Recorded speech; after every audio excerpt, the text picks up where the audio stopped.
कला शब्द यह ललित कला के निकट है और शिल्प शब्द उपयोगी कला के लिए है। अंग्रेजी भाषा में कला को आर्ट कहते हैं, फ्रेंच में आर्ट और लैटिन में आर्टम कहते हैं। फ्रेंच भाषा में इसे आर्ट कहते हैं और लैटिन में आर्टम कहते हैं और आर्ट्स से कला को व्यक्त किया जाता है। इनके अर्थ वे ही है जो संस्कृत भाषा में मूल धातु अर के है। अर का अर्थ है बनाना, पैदा करना या रचना करना। यह शारीरिक या मानसिक कौशल आर्ट माना जाता है।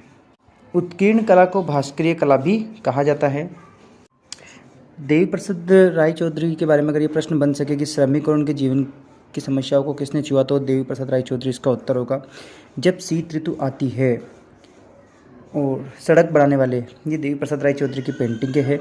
रोंदा और बौरदेला का प्रभाव देवी प्रसाद राय के मूर्ति शिल्प में देखने को मिलता है। इसके अलावा इनके चित्र है भूटिया औरत, तिब्बत की बालिका, नेपाली लड़की और लेप्चा कुमारी। यानी लेप्चा कुमारी पहले भी क्वेश्चन आ चुका है, तो ये देवी प्रसाद राय चौधरी का ही है चित्र। इसके अलावा देवी प्रसाद राय चौधरी के बारे में प्रश्न बन जाए कि प्रख्यात शिकारी एवं पहलवान कौन थे, तो देवी प्रसाद राय चौधरी ही थे। रामकिंकर बेज का जन्म 1910 में बंगाल राज्य के बांकुरा शहर के पास जुग्गीपाड़ा में हुआ था। पारस्य चित्र इनकी उत्कृष्ट मूर्ति शिल्प में आता है।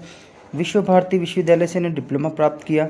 जब रामकिंकर ने टैगोर का पोर्ट्रेट तैयार किया था, रामकिंकर बेज ने टैगोर का पोर्ट्रेट तैयार किया था, तो उस समय टैगोर ने उन्हें कहा था कि अब पीछे पलटकर मत देखो, आगे बढ़ जाओ। देवी देवताओं की मूर्ति बनाने से पूर्व देवी देवताओं को मन में आसन दो, वरना मूर्ति तो कलाकार सरस्वती की गढ़ता है और उसके मन में होता है राक्षस। ये कहना रामकिंकर बेज का है। इंडियन स्कल्पचर एसोसिएशन के ये सदस्य भी रह चुके हैं।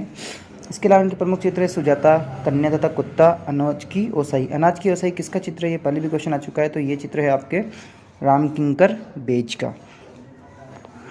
एन एस बेंद्रे का जन्म 1910 में मध्य प्रदेश के इंदौर शहर में हुआ था। डी देवलालीकर से इन्होंने शिक्षा प्राप्त की। हर की पौड़ी और बनारस घाट, हरिद्वार, ओमकारेश्वर इनके प्रसिद्ध चित्र है। मुंबई राज्य का कला डिप्लोमा इन्होंने मुंबई से प्राप्त किया। कश्मीर में विजिटर्स ब्यूरो के रूप में कार्य किया। अभन गगन पुरस्कार इन्हें शांति निकेतन से प्राप्त हुआ और 1941 में इन्हें बॉम्बे आर्ट सोसाइटी का स्वर्ण पदक प्राप्त हुआ।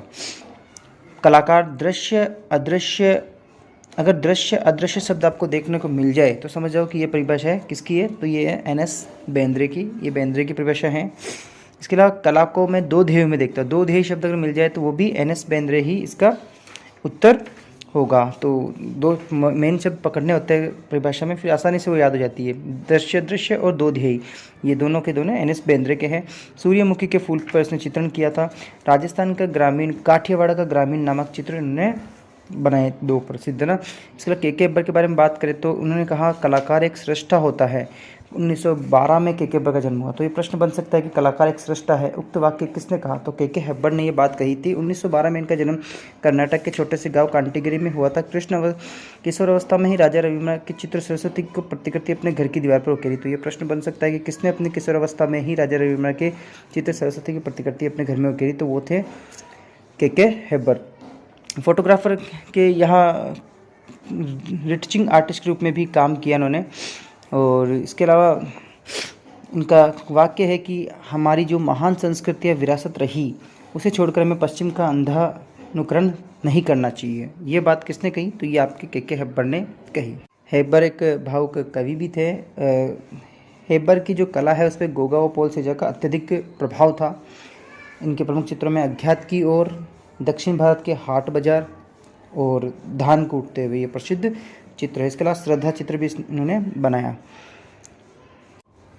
धनराज भगत चित्रकला में मूर्तिकला दोनों में निपुण थे। धनराज भगत ने मेयो स्कूल ऑफ आर्ट से अपना डिप्लोमा प्राप्त किया था। भारत सरकार के पब्लिक वर्क्स डिपार्टमेंट और फील्ड पब्लिसिटी स्टूडियो में भी आपने कुछ समय तक कार्य किया। भगत शिल्पी चक्र नामक संस्था के प्रमुख संस्थापकों में से एक है। घोड़े की नालबंदी इनका प्रसिद्ध चित्र है, मूर्ति शिल्प है। इसके अलावा इनका शंको चौधरी के बारे में बात करें तो संथाल परिवार में शंको चौधरी का जन्म हुआ। परगना बिहार के अंदर आता है। संथाल परिवार में इनका जन्म हुआ था। 1916 के अंदर शांति निकेतन से फाइन आर्ट में डिप्लोमा प्राप्त किया। शंको चौधरी ने मेरठ के अखिल भारतीय कांग्रेस अधिवेशन की सुसज्जा का कार्य किया था। तो ये प्रश्न बन सकता है कि अखिल भारतीय कांग्रेस अधिवेशन की सूचना कार्य किसने किया, तो शंखो चौधरी ने किया। अगर अखिल भारतीय शब्द आ जाए तो शंखो चौधरी। नंदलाल बसु ने भी किया था, लेकिन नंदलाल बसु ने बेलगांव वाले अधिवेशन का किया था। ठीक है। तंजानिया के जो प्रोफेसर के रूप में भी नियुक्त हुए थे ये। अकबर पदमसिंह ने Mumbai JJ school of art से अपना डिप्लोमा प्राप्त किया। दृष्टि विनिमय कार्यशाला की इन्होंने स्थापना की और सिजिगी जैसी लघु फिल्म का इन्होंने निर्माण किया। तो सिजिगी फिल्म का निर्माण किसने किया, तो अकबर पदमसिंह ने किया था। मेटास्केप, इनके जो चित्र है उनके उदाहरणों को मेटास्केप भी कहा जाता है। जलती हुई झाड़ी इनका प्रसिद्ध चित्र है अकबर पदमसिंह का।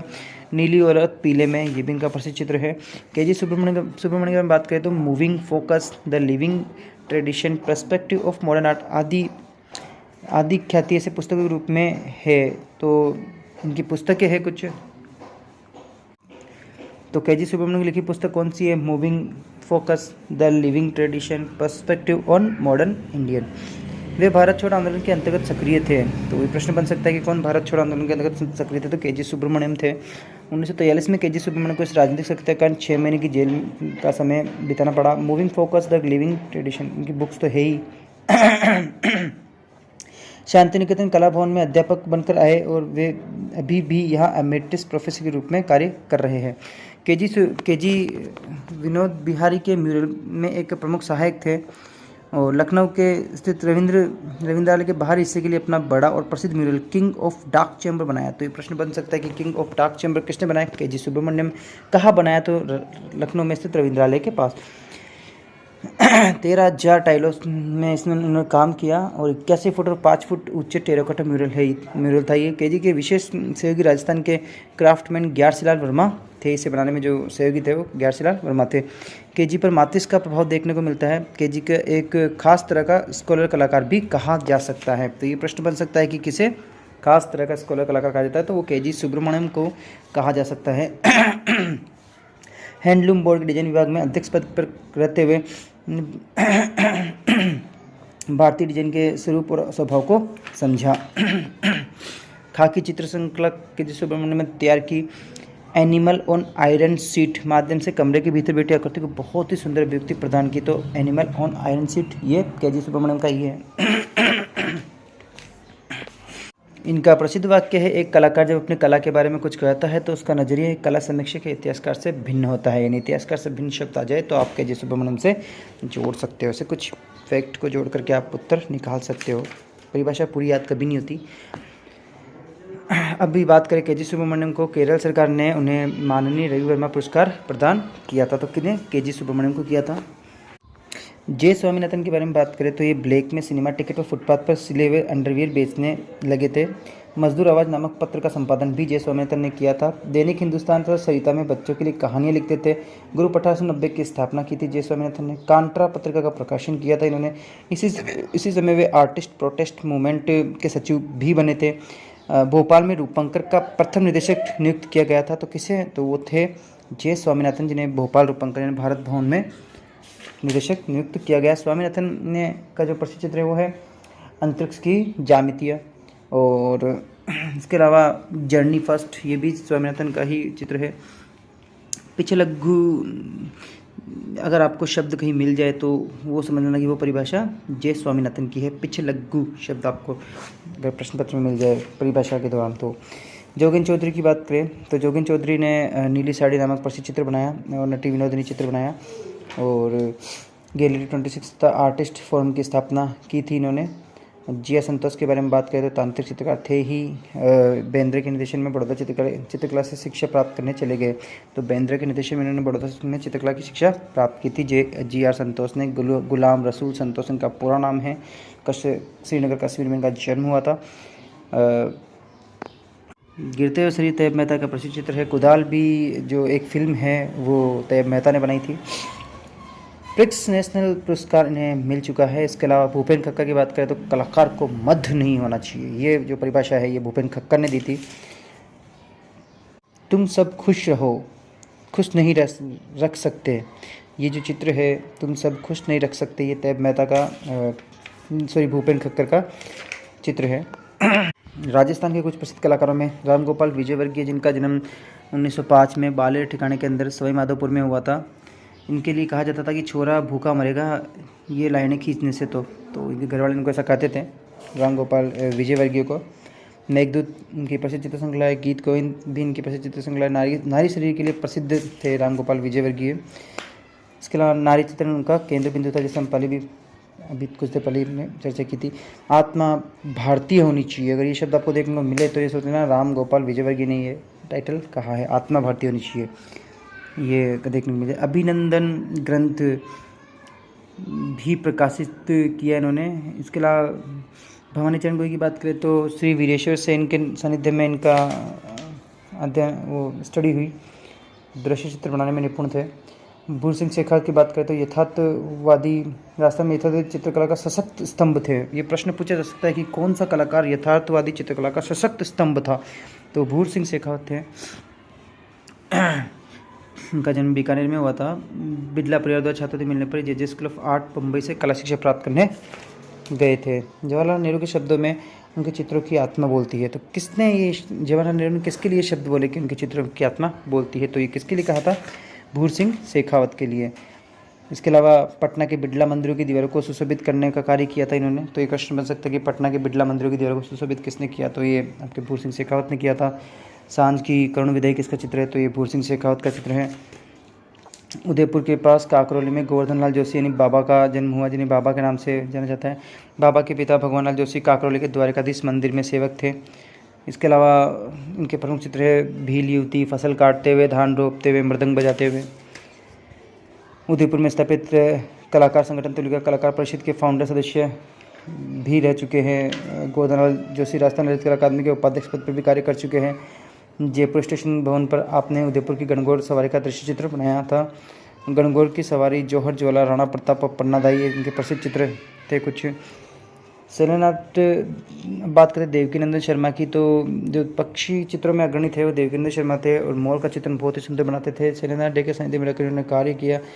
इसके अलावा प्रोफेसर एमेरिट्स की उपाधि से सम्मानित किया गया था। वनस्थली विद्यापीठ प्रोफेसर शर्मा की कर्मभूमि रही थी। इसके ब्रिटिश इंफॉर्मेशन सर्विस ने आपको विश्व के 18 श्रेष्ठ पक्षी चित्रों में गिना। कृपाल सिंह शेखावत का जन्म शेखावटी के मऊ क्षेत्र में हुआ। शांति निकेतन से आपने आर्ट डिप्लोमा प्राप्त किया। इसके अलावा नई दिल्ली में बिड़ला हाउस में गांधी जी के जीवन की विभिन्न झांकियाँ विशाल भित्ति चित्र के रूप में अंकित की, तो ये प्रश्न बन सकता है कि बिड़ला हाउस में गांधी जी के जीवन की विभिन्न झांकियाँ किसने चित्रित की, तो कृपाल सिंह शेखावत ने की। जयपुर रेलवे स्टेशन में गणगौर मेले का चित्रण भी किया, तो वो कृपाल सिंह शेखावत ने किया। ओबेरॉय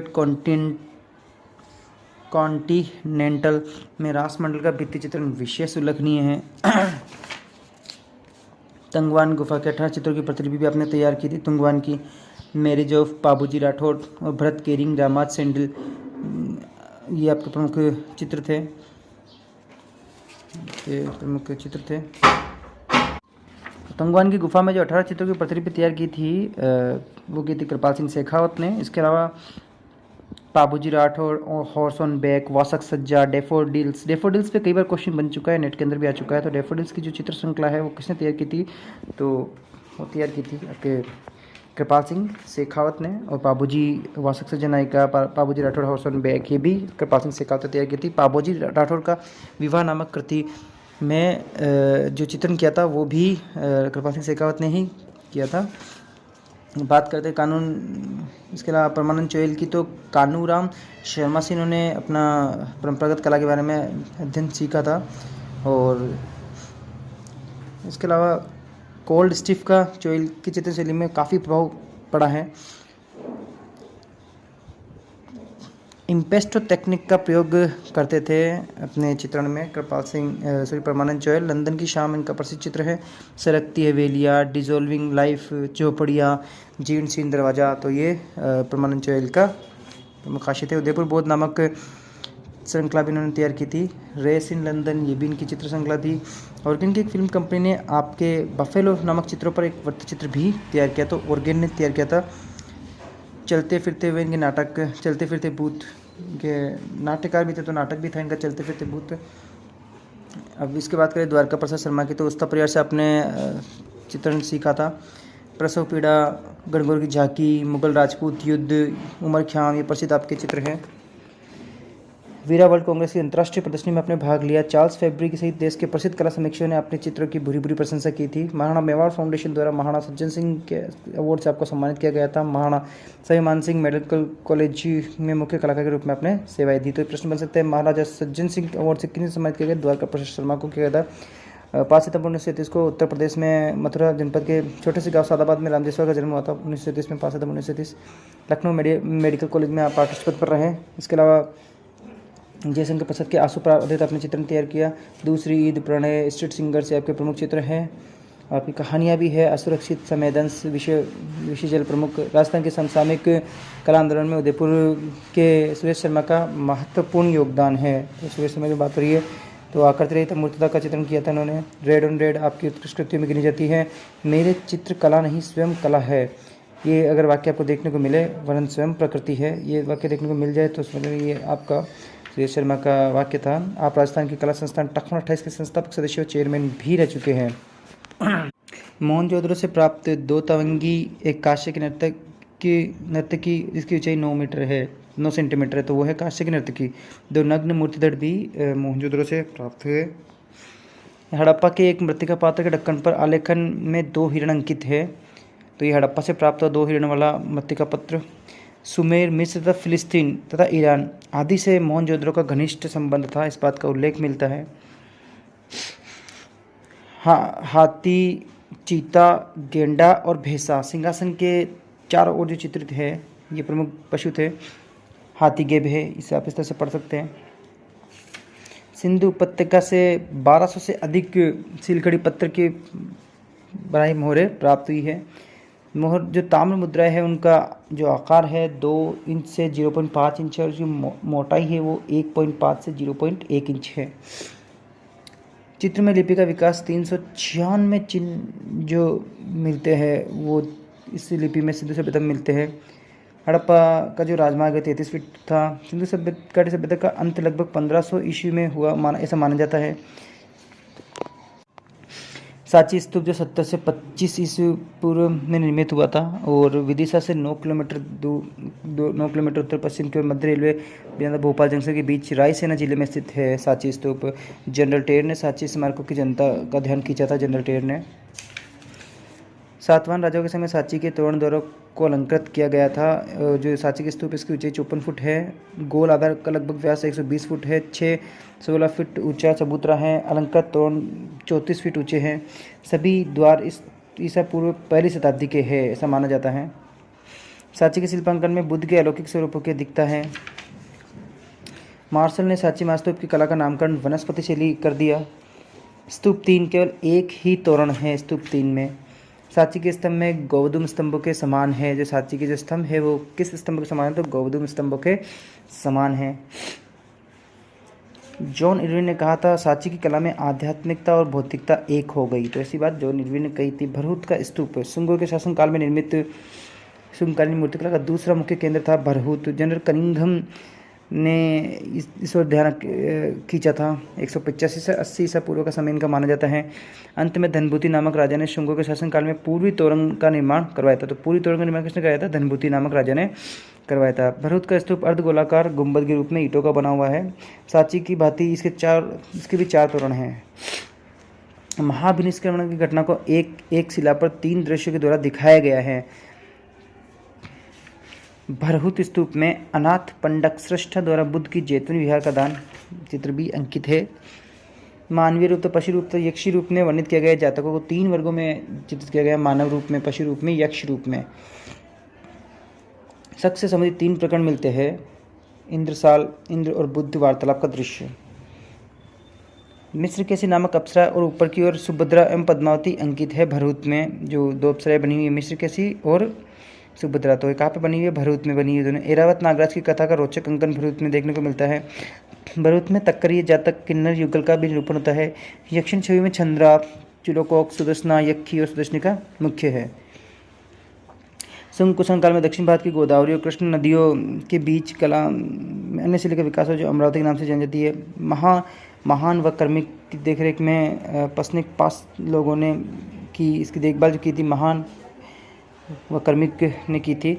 स्थानीय गृहपति और उनका वाणिज्यों साथ राजलक्ष्मी आदि के दान से अमरावती स्तूप का निर्माण किया गया।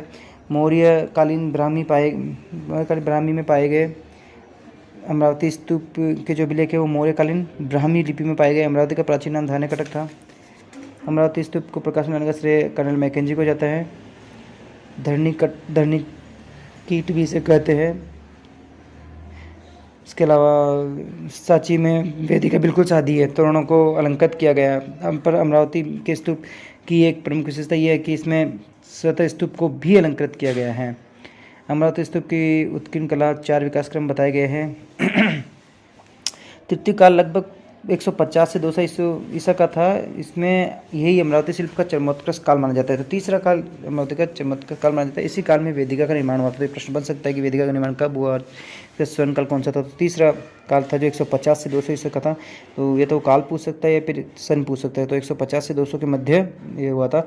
चतुर्थ काल जो 3वीं शताब्दी ईस्वी का है, इसमें क्या था, नागार्जुन कोंडा के स्तूप का निर्माण हुआ था। तो चतुर्थ काल में नागार्जुन कोंडा के स्तूप का निर्माण हुआ था। और इक्ष्वाकु शिल्प की झलक भी इसमें देखने को मिलती है। काफ़ी डीपली क्वेश्चन से पूछे जा सकते हैं। अमरावती के स्तूप की शैली में हीनयान की प्रतीकात्मकता तथा महायान की नृत्यात्मक प्रवृत्ति का विचित्र सम्मिश्रण देखने को मिलता है। चीवर के सिलवटों के अंकन की रीति गांधार से ली गई है। दूसरी शैली में बुद्धों की रचना में मथुरा बुद्ध आदर्श रहे। इसके अतिरिक्त फलकों की ओर आने का प्रभाव उत्पन्न करना आदि को रोमन कला की विशेषता मानी जाती है। दक्षिण के लंबेपन की प्रवृत्ति भी इसमें देखने को मिलती है। इसके अलावा अमरावती स्तूप संगमरमर का बना है। इक्ष्वाकु युगीन कला में इक्ष्वाकु रानी बौद्ध कलाकृति के निर्माण में अत्यधिक रुचि दिखाई थी।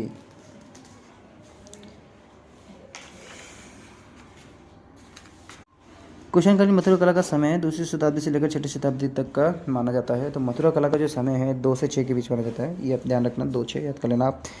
पूर्व कुशन काल से लेकर गुप्त काल तक की सभी मथुरा मूर्तियाँ सीकर तथा भरतपुर की खोरों से निकलने वाले लाल बलुए पत्थर से निर्मित की गई है। किससे? लाल बलुए पत्थर से निर्मित की गई सभी मूर्तियाँ जो प्राप्त होती है मथुरा से। यद्यपि इस काल तक बुद्ध की प्रतिमा प्राप्त नहीं हुई, क्योंकि स्वयं बुद्ध ने अपनी मूर्ति बनाने को निषेध किया था उस समय में। इसलिए महापुरुष के रूप में बुद्ध के 32 लक्षण माने गए हैं।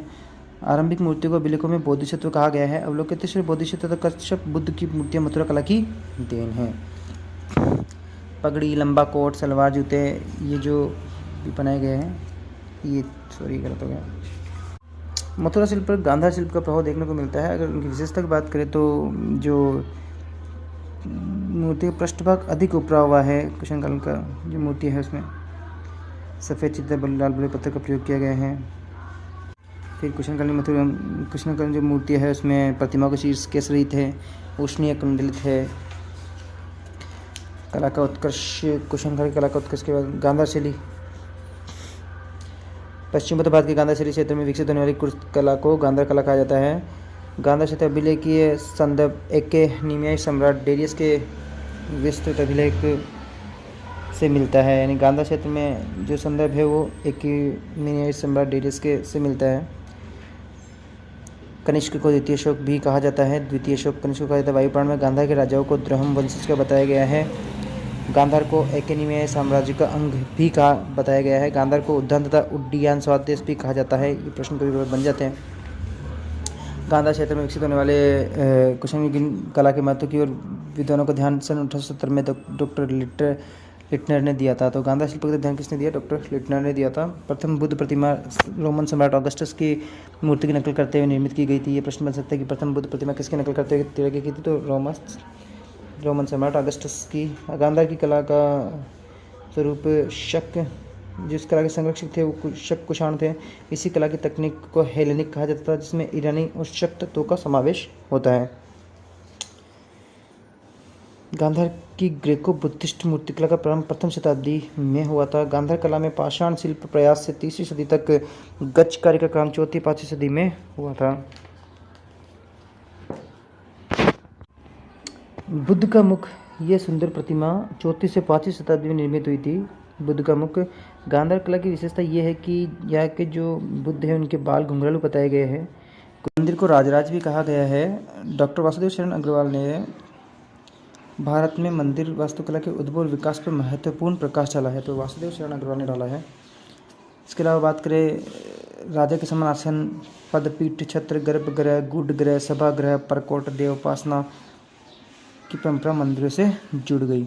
मंदिरों की परिक्रमा ब्रह्मांड की परिक्रमा के तुलनीय मानी जाती है। प्रारंभ में पृथ्वी माता, यक्षों के, नागों के मंदिर ही रहे होंगे और यक्ष सदन का उल्लेख ऋग्वेद में भी पाया गया है। तो ये यक्ष सदन का उल्लेख कहाँ पाया गया? ऋग्वेद में। वैदिक युग में यज्ञ वेदियाँ बनाई जाने लगी। तैत्तिरीय संहिता में इस झोपड़ी सदस्य संरचना को गर्भगृह कहा गया। बेसनगर में भी एक विष्णु मंदिर था जिसके समकक्ष हेलियोडोरस ने गरुड़ स्तंभ स्थापित कराया था। मंदिर के विकास के तीसरे चरण में इष्ट देवी प्रतिमाओं का अंकन प्रारंभ हुआ। गुप्त काल में गर्भगृह चौड़े जो चौकोर होते थे। इसके अलावा कालिदास ने अपनी कृति मेघदूत में गद, पद और शंख जैसे मांगलिक चिन्हों को प्रवेश द्वार पर बनाने का उल्लेख किया है। गुप्तकालीन मंदिर जो है उनकी दो कोटि में रखा जाता है, गृह मंदिर और संरचना मंदिर। जो हम बात कर रहे हैं अब एलिफेंटा की, तो प्रसिद्ध मूर्ति त्रिमूर्ति है। शिलाक्रमऋषि ने इसके 3 मुख्य मुखों में तत्पुरुष रामदेव के अघोरी लक्षणों की अभिव्यक्ति स्वीकार की है। तो रामदेव के अघोरी लक्षणों की अभिव्यक्ति किसने स्वीकार की त्रिमूर्ति में? तो वो थी शिलाक्रमऋषि। जितेंद्रनाथ बनर्जी ने रौद्रमुख शिव का है अर्थात शांत सौम्य मुख उमा का है, ऐसी बात कही। शिव तांडव की खंडित प्रतिमाएं नटराज भी देखने को मिलती है एलिफेंटा से। शिव द्वारा अंधक राक्षस का संहार, ये भी एलिफेंटा से देखने को मिलती है। शिव और पार्वती विवाह एलिफेंटा से देखने को मिलती है। शिव गंगाधर रूप, ये भी एलिफेंटा की मूर्ति है। महेश मूर्ति एलिफेंटा की है। प्रोफेसर गॉर्डन चाइल्ड ने कहा था, इस मूर्ति को एलिफेंटा की गुफा में न देखता तो शायद भारत की महान कलाकृति के दर्शन से वंचित रह जाता। ब्रह्म मूर्ति एक स्वतंत्र मूर्ति है जिसका प्रकाश में लाने का श्रेय डॉक्टर आनंद कुमार स्वामी को जाता है। शिव का अर्धनारीश्वर स्वरूप रावण कैलाश पर उखाड़ते हुए ये मूर्तियाँ भी आपको देखने को मिलेगी, तो सिर्फ एलिफेंटा में देखने को मिलेगी। डॉक्टर आनंद कुमार स्वामी ने आकार और शैली की दृष्टि से इन तीनों कोटियों में माना है। सपाट छत वाले मंदिर, शिखर वाले मंदिर, चैत्यनुमा मंदिर। तो किसने बांटे हैं? आनंद कुमार स्वामी ने 3 भागों में बांटा है आकार की दृष्टि से मंदिरों को। दक्षिण में बेतो नदी पर देवगढ़ जो है वो स्थित है और इसे देवों का दुर्ग भी कहते हैं देवगढ़ को। गुप्त काल में जो मूर्तियाँ बनती थी लाल बलुए पत्थर से बनती थी। विष्णु दशावतार मंदिर देवगढ़ के दुर्ग के नीचे कुएं के पास एक मैदान में विष्णु दशावतार मंदिर स्थित है।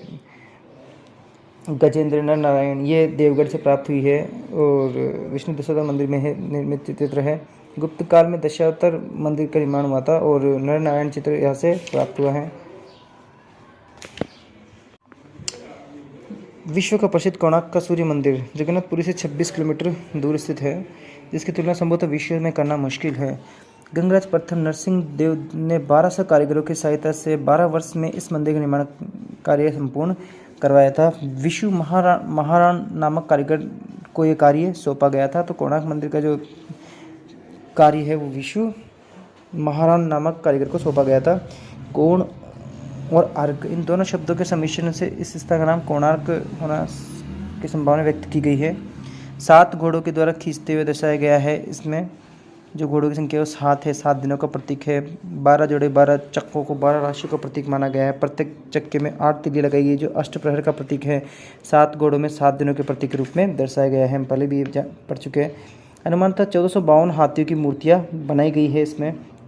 और मंदिर की जो बनावट है इसे 4 भागों में बांटा गया है। विमान, जगमोहन, नृत्य मंडप और भोग मंडप की बात कर रहे हैं हम कोणार्क के सूर्य मंदिर की। कोणार्क का मंदिर 5 अंशों तक बढ़ाया गया है, इसलिए इसे पंचरथ भी कहते हैं। गर्भगृह के बीच में मूल्यवान क्लोराइड पत्थर से बना सिंहासन आज भी अटूट पड़ा है। तो ये सिंहासन है वो क्लोराइड पत्थर से बना हुआ है, गर्भगृह के अंदर जो बना हुआ है। कोणार्क में ढोलक बजाती नर्तक नायिका का भी मूर्तिशिल्प मिला है। जगमोहन की छत टूट गई थी जिसमें लॉर्ड कर्जन के समय बंगाल के लॉर्ड ने 34,423 का खर्च कर पुनः ठीक कराया था।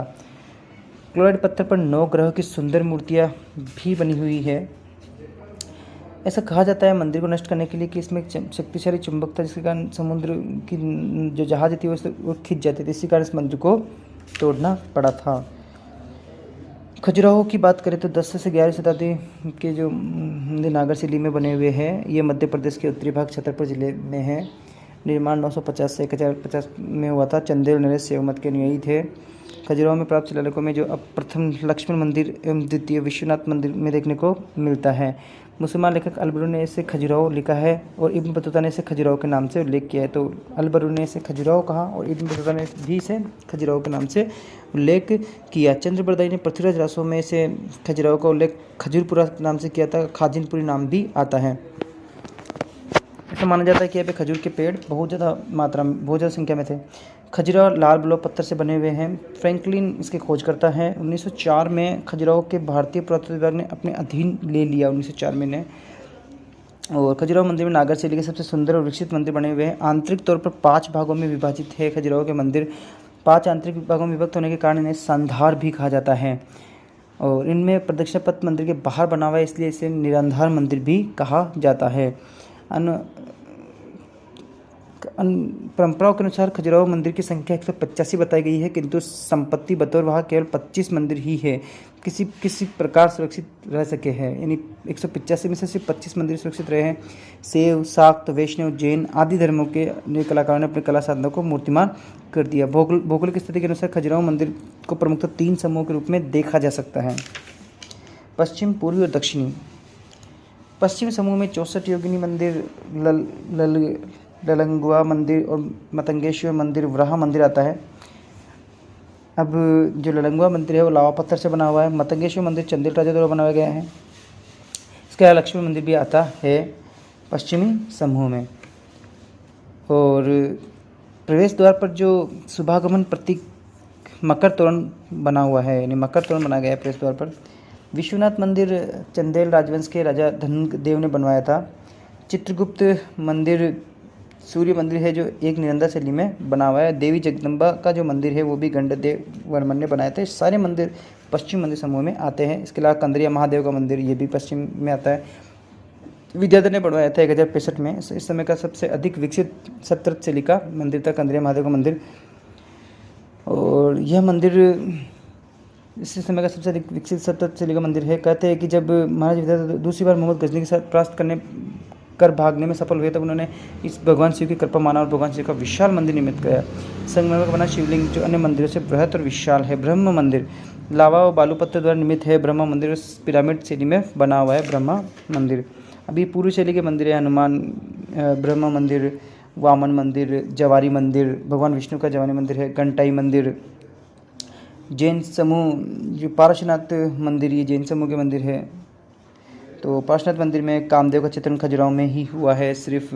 और जैन मंदिर समूह में सबसे उल्लेखनीय मंदिर है पाहिल नामक श्रेष्ठ ने इस मंदिर का निर्माण करवाया था। इसके अलावा दूल्हादेव जो सीकर में स्थित है शिव मंदिर है, ये दक्षिण समूह के मंदिर है। दूल्हादेव, चतुर्भुज मंदिर। तो इस प्रकार से दक्षिण में जो स्थित मंदिर है दूल्हादेव मंदिर और चतुर्भुज मंदिर। और बात करें अगर हम पूरी मंदिर, तो पूरी मंदिर में ब्रह्मा मंदिर, वामन मंदिर, जवारी मंदिर, घंटाई मंदिर, पार्श्वनाथ मंदिर, आदिनाथ मंदिर, शांतिनाथ मंदिर आते हैं। बाकी सारे जो बचे हुए वो मंदिर पश्चिम की तरफ आते हैं। देलवाड़ा का जैन मंदिर जिसे गुजरात के सोलंकी निवासी भीमदेव के मंत्री विमल शाह ने निर्मित करवाया था।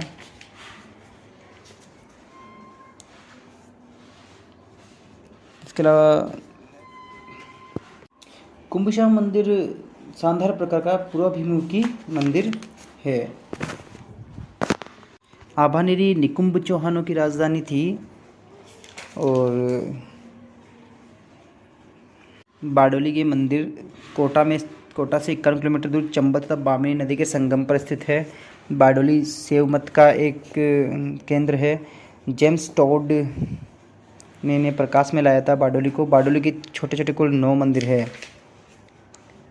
मंदिर संख्या जो 4 है बारडोली के, उसमें त्रिमूर्ति मंदिर के नाम से भी प्रसिद्ध है। मंदिर संख्या जो 5 है इसमें इसे वामन मंदिर भी कहते हैं। मंदिर संख्या 6 है, इसके गर्भगृह में महिषासुर मर्दिनी की मूर्ति बनी हुई है। मंदिर संख्या 7 है, इसमें घटेश्वर नाम से प्रसिद्ध है। और उदयपुर रणकपुर के जो मंदिर है वो उदयपुर में स्थित है। और पाली जिले में रणकपुर विश्व प्रसिद्ध जैन मंदिर में स्थित है। रणकपुर के मुख्य मंदिरों का निर्माण पोरवाल जाति के धर्मानुरागी धन्ना शाह और रत्ना शाह द्वारा करवाया गया था। और इसमें 1444 स्तंभ थे, 24 मंडप और 85 शिखर थे। 48,000 वर्ग फुट में फैला हुआ था। इसे त्रिलोक के दीपक भी कहा जाता है रणकपुर मंदिर को। रणकपुर का चौमुखा मंदिर अपने शिल्प के लिए विश्वविख्यात है। ओशिया के मंदिर को 3 वर्गों में विभाजित किया गया है। बाड़मेर के किराडू के शिव मंदिर। किराडू का प्राचीन नाम किराटकूप था। सोलंकी नरेश की कला परंपरा को समन्वय प्रस्तुत करते हैं इनमें ये मंदिर। राज सिंह ने कांची का कैलाश मंदिर, महाबलीपुरम का समुद्र तटीय मंदिर और पन्नेमल का तारकेश्वर मंदिर का निर्माण करवाया था। गर्भगृह की पिछली दीवार पर सोमस्कंद देव का कलापूर्ण अंकन है, जो महाबलीपुरम का जो है पल्लव कालीन में निर्मित है। सप्तरथ समूह महामल नरसिंह वर्मन के समय में आरंभ हुआ था। सप्तरथ का जो चित्र वो मंदिर बनने शुरू हुए थे। महेंद्र शैली, मम्मल शैली, ये जो शैलियाँ है गृह मंडपों का विकास करने के लिए उनके विकास हेतु संरक्षण के जो नरेश होते थे राजा, तो उनके नाम पर शैलियाँ रखी गई थी। महेंद्र शैली, मामल शैली, राज सिंह शैली, नंदीवर्मन शैली, तो ये प्रमुख शैलियाँ थी। और वृद्धेश्वर मंदिर चोल काल में निर्मित हुआ था। राजेंद्र प्रथम ने गंगईकोंड चोलपुरम में बनवाया था, चोल नरेश राजेंद्र ने। चिदम्बरम का नटराज मंदिर विजयनगर के नरेश कृष्ण देव राय ने बनवाया था। पांड्य काल में बने मंदिरों के प्रवेश द्वार एवं गोपुरम उल्लेखनीय हैं। नायक काल में मदुरई के जो थे उन्होंने भी मंदिर बनवाए थे। दक्षिण भारत का एथेंस मदुरई को कहा जाता है। मार्को पोलो ने भी अपने साहित्य में इसकी भव्यता का वर्णन किया है। मीनाक्षी मंदिर शिव मंदिर है। और एलोरा महाराष्ट्र से 29 किलोमीटर दूर, अजंता से 135 किलोमीटर दूरी पर स्थित है। उत्कृष्ट जिले के अनुसार इसका प्राचीन नाम एलापुराचल था। वेरूल नाम से भी इसे भीत किया गया है। 12 दक्षिणामुखी बौद्ध धर्म, 34 मंदिर गुफा और 17 हिंदू धर्म के, उत्तर जैन धर्म के हैं, यानी चट्टान को काट कर बनाया गया है। लगभग 34 गुफा मंदिर इसमें निर्माण हुए हैं, जिसमें से 12 बौद्ध के, 17 हिंदू के और 5 जैन धर्म के हैं। जो 12 बौद्ध के दक्षिण की तरफ मुख है उनका, मध्य के जो है वो 17 है, उत्तर की तरफ जो 5 जैन धर्म के हैं, ये भी ध्यान रखना जरूरी है। 900 वर्षों तक एलोरा में कला की अविरल धारा बहती रही। गुफा संख्या जो 16 है उसमें कैलाश मंदिर का निर्माण कराया गया है। गुफा संख्या 14 रावण की खाई है। दशावतार मंदिर का निर्माण दंती द्वितीय ने कराया था। गुफा संख्या 15 में ये मंदिर स्थित है। और गुफा संख्या 15 इसे दशावतार गुफा भी कहते हैं। गुफा संख्या 16 है, इसे कैलाश मंदिर की स्थित है। गुफा संख्या 16 में रावण द्वारा कैलाश पर्वत को उठाने का जो शिल्प है वो गुफा संख्या 16 में चित्रित है। इंद्र सभा में 32वीं जो गुफा इंद्र सभा, 33वीं जगन्नाथ सभा और जो 30वीं छोटा कैलाश के नाम से जानी जाती है। 11 और 12 जो गुफाएं हिंदू तांत्रिक प्रभाव उजागर करती है। काला गुफा का प्राचीन नाम वालुराका भी है, ये क्वेश्चन बन सकता है। ये पूना में स्थित है, 35 मील दूर, पूना से 35 मील दूर स्थित है, महाराष्ट्र के अंदर। 4 गुफाएं हैं इसमें। और गुफा संख्या 1 में मिथुन की युग्म की आकृति जो बार बार बनी हुई है। गुफा संख्या 3 में दूसरी शताब्दी के मध्य बनाव माना जाता है। इस बैठे हुए बुद्ध की